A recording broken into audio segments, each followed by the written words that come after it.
کربلا کے پیغامات۔ کربلا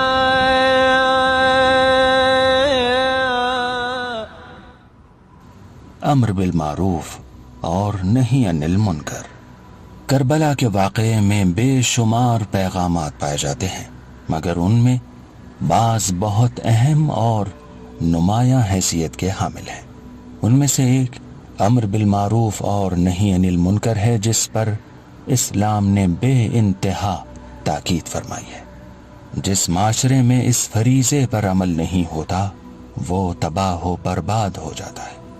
قرآن مجید میں ارشاد ہوتا ہے کہ تمہارے پہلے والے زمانوں اور نسلوں میں ایسے صاحبان عقل کیوں نہیں پیدا ہوئے جو لوگوں کو زمین میں فساد پھیلانے سے روکتے ہیں؟ یا پھر یہ کہ آپ کے پروردگار کا کام یہ نہیں کہ کسی قریے کو ظلم کر کے تباہ کر دے، جبکہ اس کے رہنے والے اصلاح کرنے والے ہوں۔ اکثر یہی دیکھنے میں آتا ہے کہ لوگ امر بالمعروف اور نہی عن المنکر سے یہ کہہ کر اپنا دامن بچاتے ہیں کہ یہ ہمارا فریضہ نہیں ہے، یہ تو فلاں شخص یا فلاں گروہ کی ذمہ داری ہے، حالانکہ یہ قوم کے ہر شخص کا فریضہ ہے۔ اور یہ سوچ کر اس سے دامن بچانا کہ ہم سے کیا مطلب انتہائی خطرناک ہے۔ روایت میں ارشاد ہوتا ہے کہ اذا امتی تواکلت الامر بالمعروف والنہی عن المنکر فلیأذنوا بوقاع من اللہ۔ نبی کریم فرماتے ہیں کہ جب میری امت امر بالمعروف اور نہی عن المنکر کو ایک دوسرے کے سر ڈالنے لگے تو لوگوں کو اللہ کے ساتھ جنگ کے لیے آمادہ ہو جانا چاہیے۔ امر بالمعروف اور نہی عن المنکر سے منہ موڑنے کا ہی نتیجہ تھا کہ امت مسلمہ برائیوں کے دلدل میں پھنس گئی اور یزید جیسا فاسق و فاجر رسول کا جانشین بن بیٹھا۔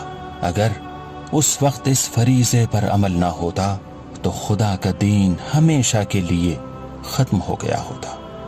بڑے بڑے اور نامی گرامی لوگ اپنے مفادات اور خطرات کے خوف سے خاموش تماشائی بنے ہوئے تھے، لیکن پیغمبر کے حقیقی وارث سید الشہداء امام حسین علیہ السلام نے یہ کہہ کر قیام فرمایا، انما خرجت لطلب الاصلاح فی امت جدی ارید ان آمر بالمعروف وانہا عن المنکر۔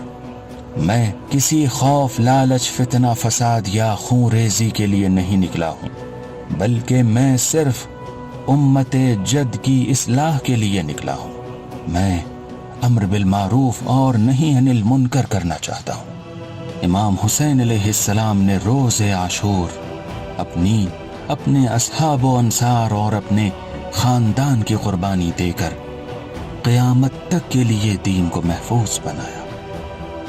آج بھی ہر چاہنے والا ان الفاظ کے ساتھ آپ کی خدمت میں سلام پیش کرتا ہے، اشہد انک قد اقمت الصلاۃ وآتیت الزکاۃ وامرت بالمعروف ونہیت عن المنکر۔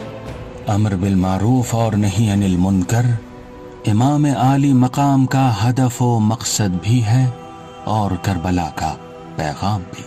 اس اہم پیغام کو یاد رکھنا اور اس پر عمل کرنا ہر عزادار اور لبیک یا حسین کہنے والے کی ذمہ داری ہے۔